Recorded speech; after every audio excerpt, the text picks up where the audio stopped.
everybody, it's Shelby from Staying Books, and it is bright and early Saturday morning, and I decided I was going to do my week in review in a new fashion and try this out, see how I liked it, and just go for the comfort today.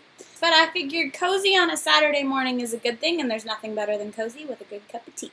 So this was a really busy week for me this week, and I was hoping that I would get back to my normal reading habits, and that just didn't really happen. I have a lot of stuff going on, and just everything kind of came to a head this week, which was good, like really productive, good.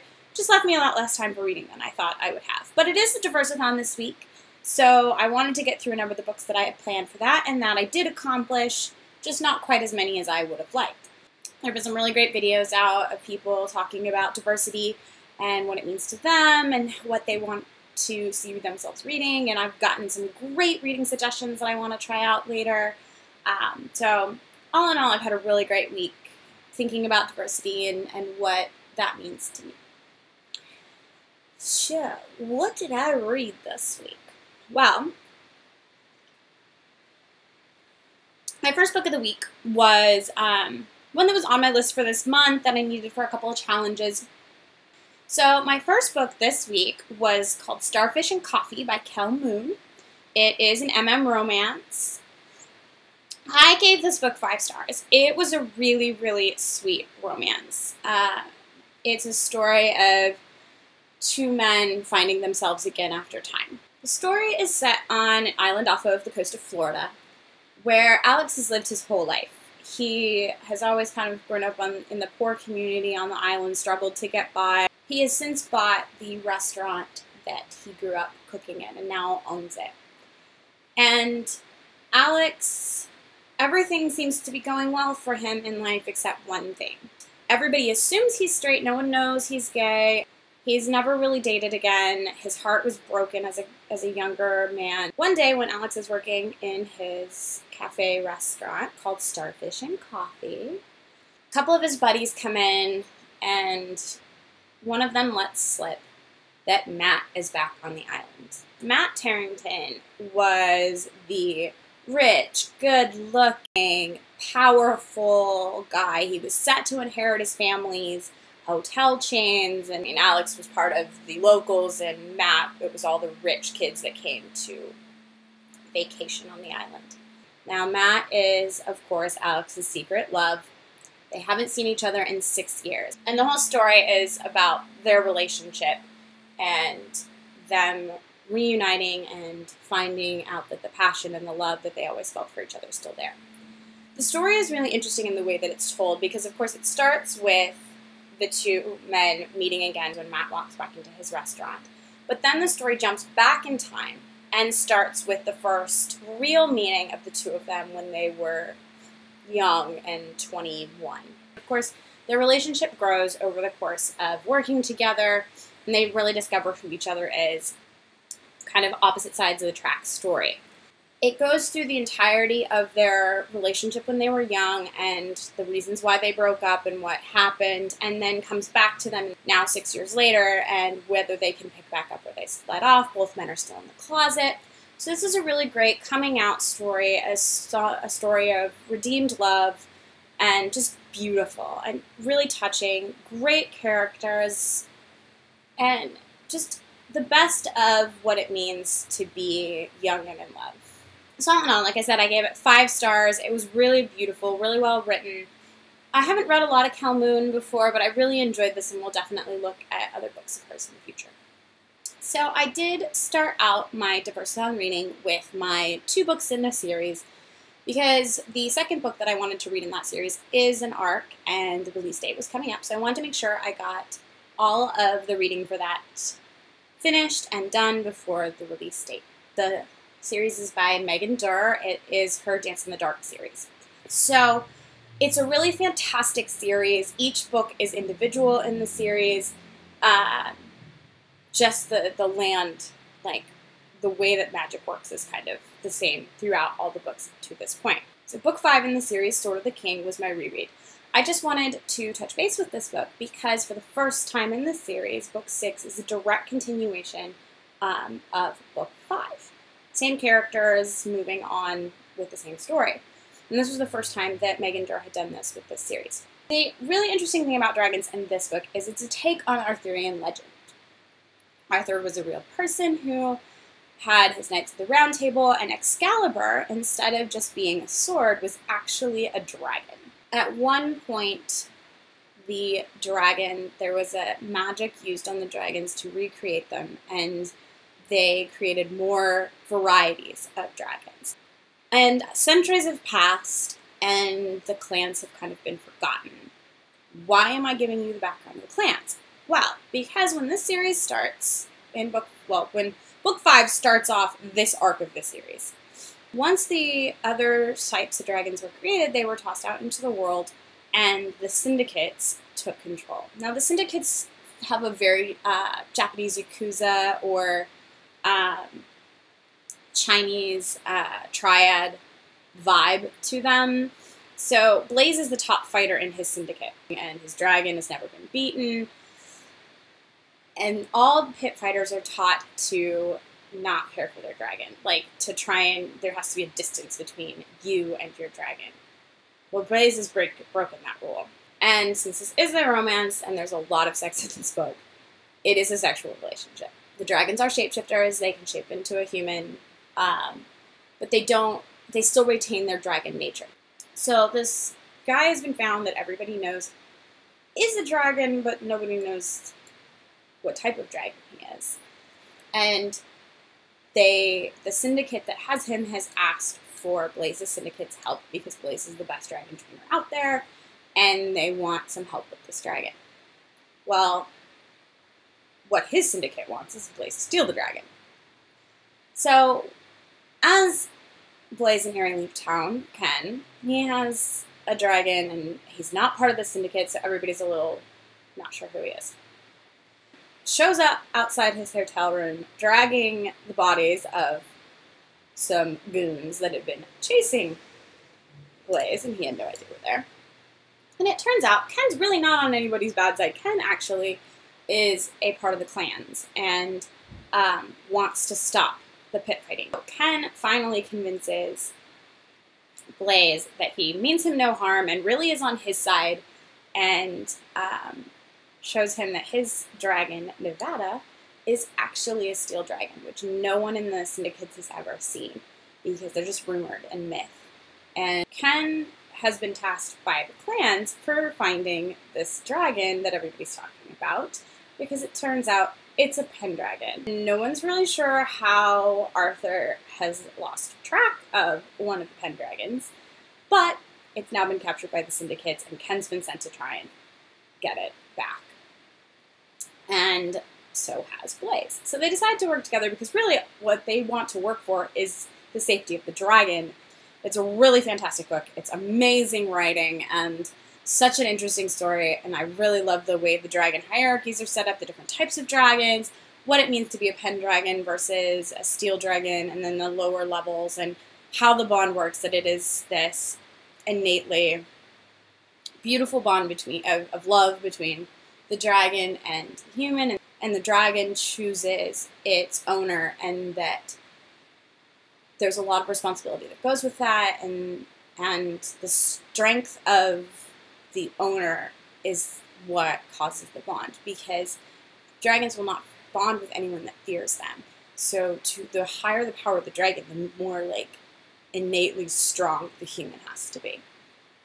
So it's the whole story is about saving this Pendragon and trying to overturn those syndicates' control of the pits. Then I got my arc. And I received Shield of the Dragon from NetGalley, and I was super excited because I loved the first book. It was a 5-star read. I was so excited for it, and I knew that reading this one was just going to be great because I knew it was a continuation. And it picks up a month later after the last book ended, and in this story, Ken's our main character.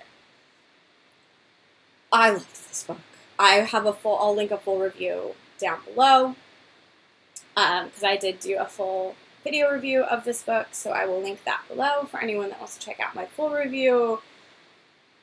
It was so wonderful and so amazing, and I just really, really loved it. And I can't wait to see the next book in the series because Megan Durr has already announced that there's going to be another book, and it will be, again, with some of the same characters that we saw in this book, but further back in the storyline.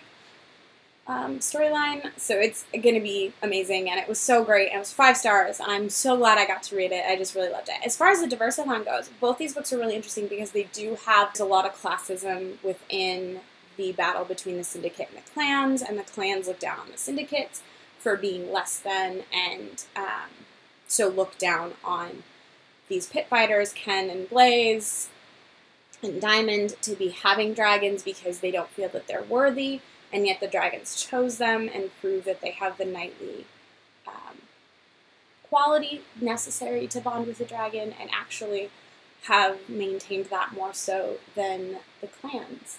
So it's a really interesting take on on classism and just what it means to be a knight, what it means to have honor, what it means to stand up for what's right, and that just because you're born into something doesn't mean that you are innately gifted with or maintain those qualities that your position shows you should have.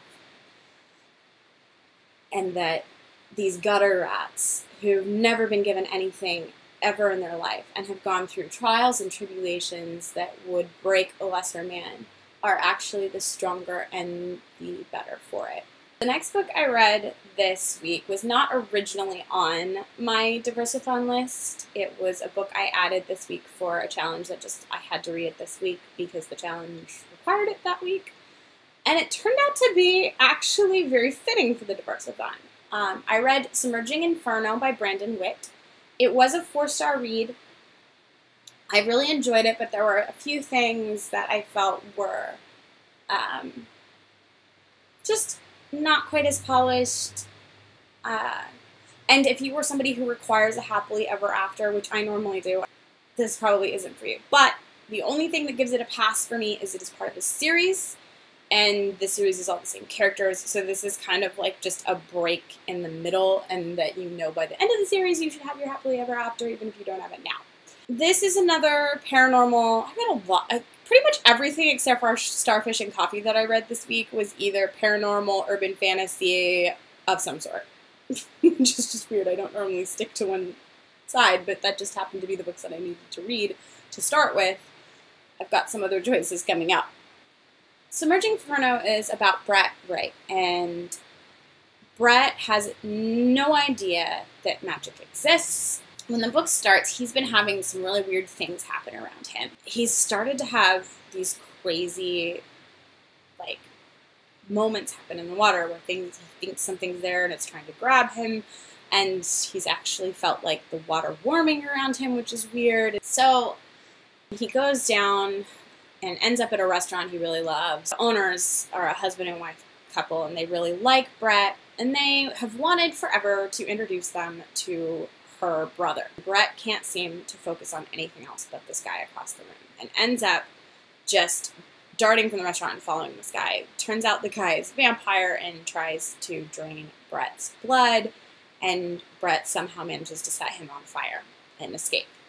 Finn, the brother, Finn DeMarisco, watches Brett leave and is all pissed off because he didn't pay any attention to him, was ignoring him completely. He starts thinking about the situation and realizes what really happened. And so he chases after Brett. Because it turns out Finn and his family are a family of witches. Finn saw him light the guy on fire, and you shouldn't be able to do that. They are decided that Brett is actually the descendant of a demon. Now, normally, this is a bad thing. Demons don't have control over the anger parts of their lives, and they're very violent. Finn's family is very nervous around Brett and wants nothing to do with him, but they can't figure out how Brett can be so calm and so nice and such a great guy.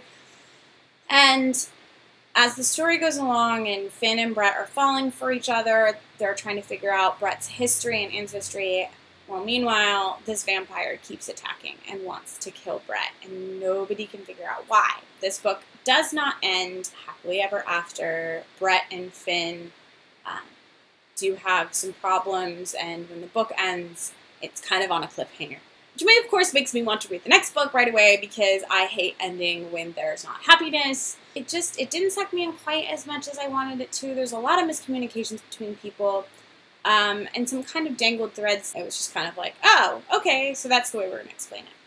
But not in a bad way. Like, the story was super engaging and really great, and I was enjoying it immensely.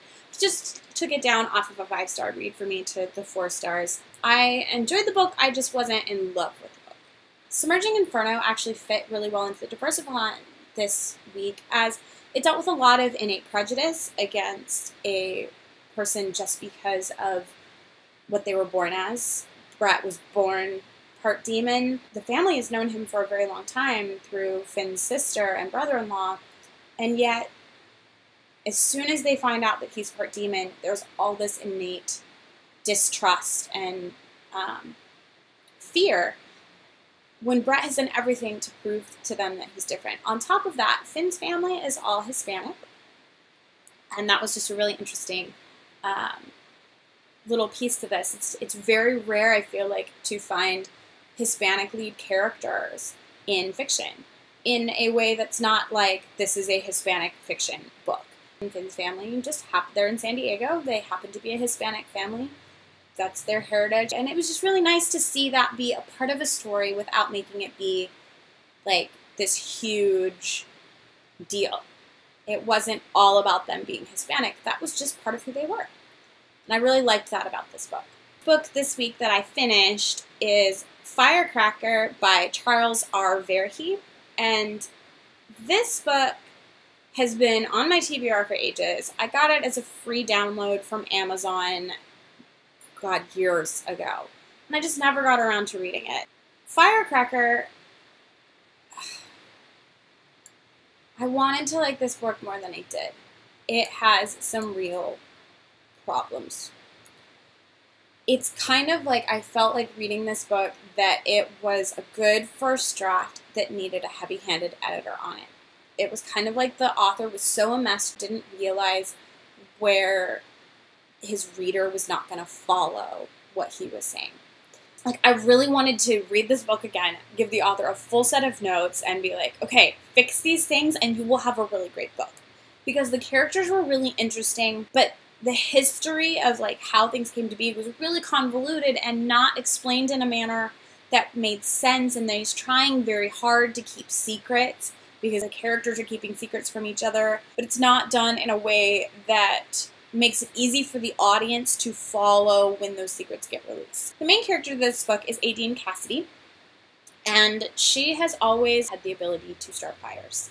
She controls fire, except she doesn't have any control over it. And anytime her emotions get engaged and she gets upset, that fire explodes out of her and burns things, and there's all sorts of problems. I mean, she's burned down a slushy machine. You should not be able to burn down slushy machines. She's destroyed buildings. Like, there's actual government sanctions on her at this point because she's caused so much destruction. And it's not really her fault. She doesn't know how to control it.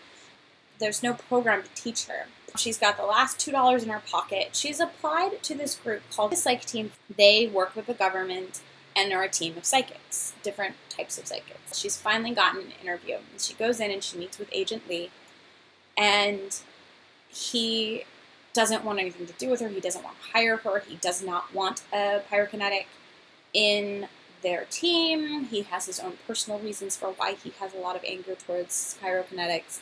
And yet the leader of Psych Team, Mayuki, is determined to have Cass join them. What starts out as a training mission for Cass soon spirals out of control into a lot of dangerous things going on. Lee and Cass have a really interesting relationship. Lee has his personal reasons why he doesn't want Cass involved.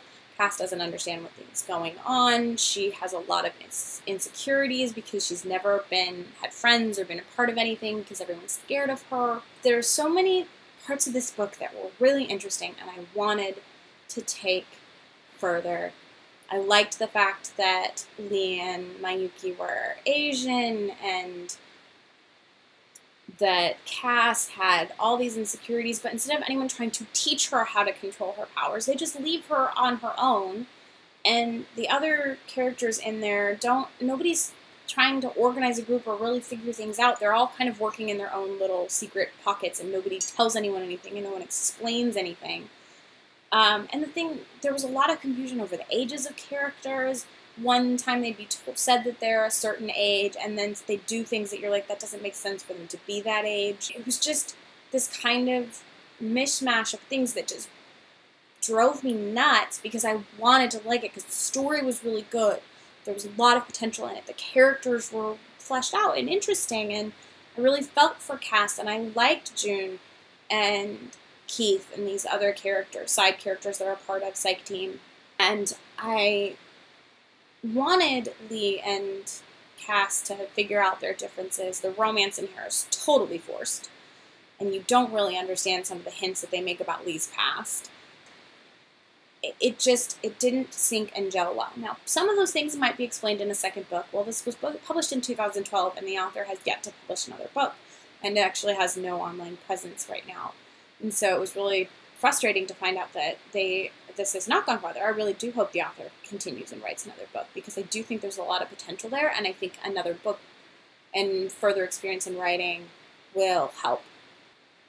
I hate being so frustrated with this book because I wanted to like it, and I did like it. I liked a lot of it, and when everything comes to culmination in the final, psychic battle and fight happens, it was very interesting, and you finally get to find out some things about Lee's powers, and it all ended really well as far as the action and plot of this book goes, but the actual transitions and smoothness of the story just wasn't there.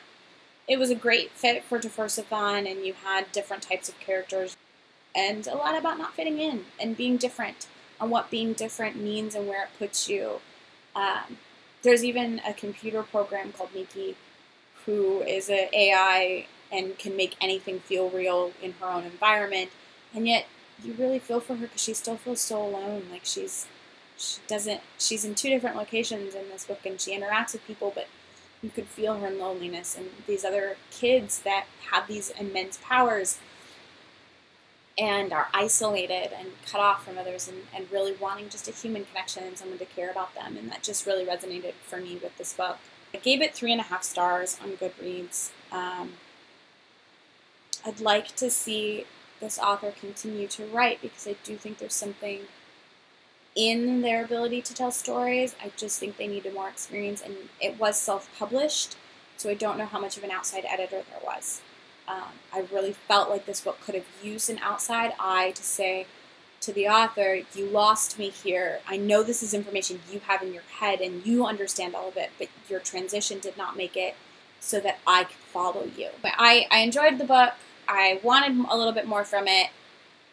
It's worth the read, though. It's the type of book that I would say if somebody that likes it's not really young adult, because the main characters are supposed to be in their 20s, though they feel young. It's really more new adult in that regard. And there's no sex or anything in this book, and the romance is just beginning, and again, like I said, it's a little forced. But I would be curious to see what somebody else felt reading this book other than me. And it's been out for a while, but there's not a lot of reviews on it or anything, so if anybody ever decides to check it out, please let me know what you think.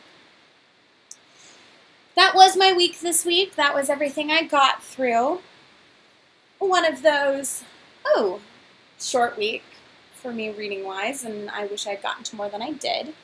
But I'm still happy with everything I've read. I am partway through Casket of Souls and partway through my audiobook Quiet, which are both I'm reading for the Diversathon. So I am getting further on those. I should finish those today or tomorrow. Really enjoying Quiet. Casket of Souls I've just started, so I'm not really that far into it. And I know I'll like it because I love that series. But Quiet is so fascinating. Nonfiction about introverts and extroverts. Brilliant. But anyway, I would love to know what any of you think about any of these books. If you want to check out some of these theories, if you've read any of them, what you think. How was your week in the Diversathon going for you? Please If you want, leave a comment down below. Let me know what you think, and I look forward to talking to you all soon.